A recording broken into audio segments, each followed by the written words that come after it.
क्या आप शादी करना चाहते हैं, अपना खुद का नया घर खरीदना चाहते हैं या फ्यूचर में पढ़ाई करने कहीं बाहर जाना चाहते हैं और पैसे इन्वेस्ट करने के लिए सही जगह ढूंढ रहे हैं, तो ध्यान दीजिए, इस वीडियो में आपको इसका जवाब मिल जाएगा। ईपीएफओ इसका सही जवाब है। इसमें आपको कितना फायदा होगा ये इस वीडियो में आपको पता चलने वाला है। जानते हैं सब कुछ मनी टॉक के आज के इस एपिसोड में।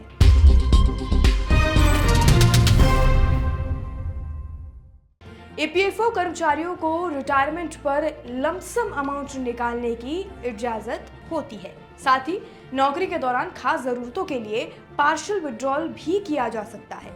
ईपीएफओ शादी, पढ़ाई, घर खरीदने या बनाने और मेडिकल जरूरतों जैसे बड़े मौकों पर ईपीएफओ एक लिमिटेड अमाउंट निकालने की अनुमति देता है, जो हर एक एम्प्लॉय या फिर नॉर्मल एक मिडिल क्लास व्यक्ति की ज़रूरत होती है।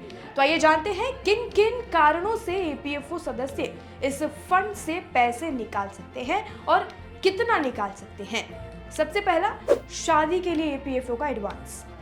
शादी के लिए पैसे निकालने के लिए आपको कम से कम 7 साल का ईपीएफ सदस्य होना बहुत ज़रूरी है और आपके खाते में कम से कम 1000 होने चाहिए। आप अपने योगदान का 50% का हिस्सा ब्याज सहित निकाल सकते हैं। यह राशि अपनी शादी, भाई बहन या बच्चे की शादी के लिए इस्तेमाल की जा सकती है, लेकिन ध्यान रहे ये निकासी जीवन में सिर्फ 3 बार ही हो सकती है। दूसरा है पढ़ाई के लिए। अगर आपके बच्चे 12वीं के बाद पढ़ाई कर रहे हैं तो आप उनके लिए ईपीएफओ से पैसे निकाल सकते हैं। इसके लिए भी 7 साल की सदस्यता होनी बहुत ज़रूरी है और आप अपने योगदान का 50% हिस्सा ब्याज के साथ निकाल सकते हैं। ये भी सिर्फ 3 बार ही किया जा सकता है।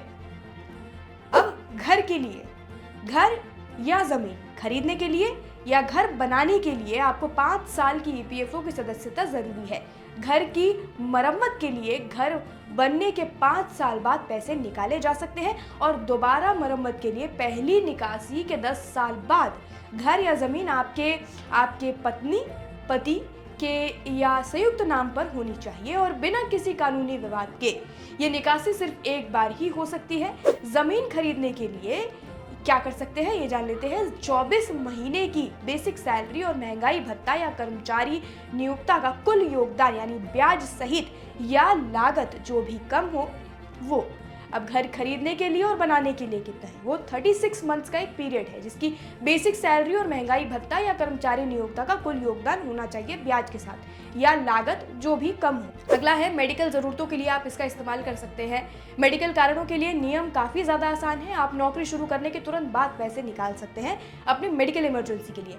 निकासी की सीमा 6 महीने की बेसिक सैलरी और महंगाई भत्ता या आपके कुल ईपीएफओ बैलेंस जो भी कम हो, आप जितनी बार ज़रूरत हो निकाल सकते हैं। मेडिकल के लिए कोई भी ज़्यादा नियम नहीं है या कोई भी लिमिट्स ज़्यादा नहीं बनाई गई हैं। अब ज़रा रिटायरमेंट पर आते हैं और रिटायरमेंट पर आप कब पैसा निकाल सकते हैं ये बात कर लेते हैं। अगर आप रिटायरमेंट हो रहे हैं या आपकी रिटायरमेंट हो चुकी है तो उसके 1 साल पहले आप अपने कुल पीएफ फंड का 90% निकाल सकते हैं।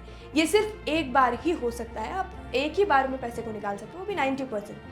अब शारीरिक अक्षमता के लिए ईपीएफओ का पैसा कैसे इस्तेमाल कर सकते हैं, कैसे निकाल सकते हैं, इसकी बात कर लेते हैं। शारीरिक रूप से असक्षम सदस्य यानी कि अगर आपको फिजिकली कुछ प्रॉब्लम है तो उसके उपकरण खरीदने के लिए 6 महीने की बेसिक सैलरी और महंगाई भत्ता या अपने योगदान यानी ब्याज सहित या उपकरण की लागत जो भी इससे कम हो निकाल सकते हैं। ये हर 3 साल में किया जा सकता है। साथ है बेरोजगारी के लिए ईपीएफओ का आप इस्तेमाल कैसे कर सकते हैं, यानी कि अगर आप बेरोजगार हैं, आपकी नौकरी छूट गई है तो नौकरी छोड़ने के कितने दिनों बाद, कितने महीनों बाद आप पैसे निकाल सकते हैं, इसकी बात कर लेते हैं।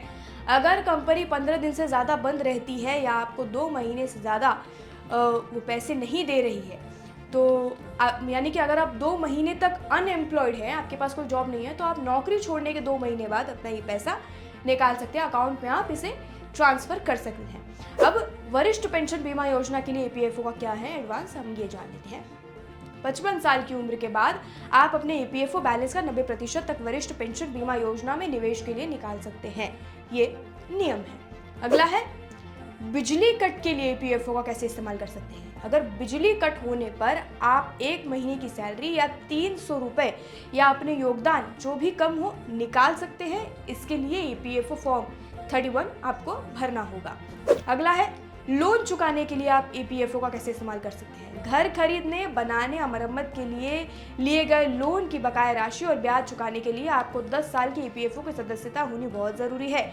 आप 36 महीने की बेसिक सैलरी और महंगाई भत्ता या कर्मचारी नियोक्ता का कुल योगदान यानी ब्याज के साथ या बकाया राशि जो भी कम हो, आप पैसे उससे निकाल सकते हैं सब लगाकर। अब अगला है, नौकरी से निकाले जाने के बाद आप कैसे ईपीएफओ का फ़ायदा ले सकते हैं। अगर आपको नौकरी से निकाला जाता है और आप कोर्ट में केस लड़ रहे हैं तो आप अपने योगदान का 50% ब्याज के साथ निकाल सकते हैं। तो ये थे ईपीएफओ से पैसे निकालने के अलग अलग आसान तरीके। अगर आपको और भी जानकारी चाहिए तो हमें कमेंट सेक्शन में लिखकर हमें ज़रूर बताइए। अगली बार फिर मिलते हैं ईपीएफओ से जुड़ी बाकी जानकारी के साथ। अगर ईपीएफओ के रूल्स में कोई भी बदलाव आता है या कोई नया नियम आता है तो आप तक ये जानकारी ज़रूर पहुंचाई जाएगी। फिलहाल के लिए मनी टॉक के आज के इस एपिसोड में इतना ही। बाकी जानकारी के लिए और अपडेट के लिए देश दुनिया से जुड़ी सभी खबरों के लिए जुड़े रहिए और देखते रहिए लोकमत हिंदी।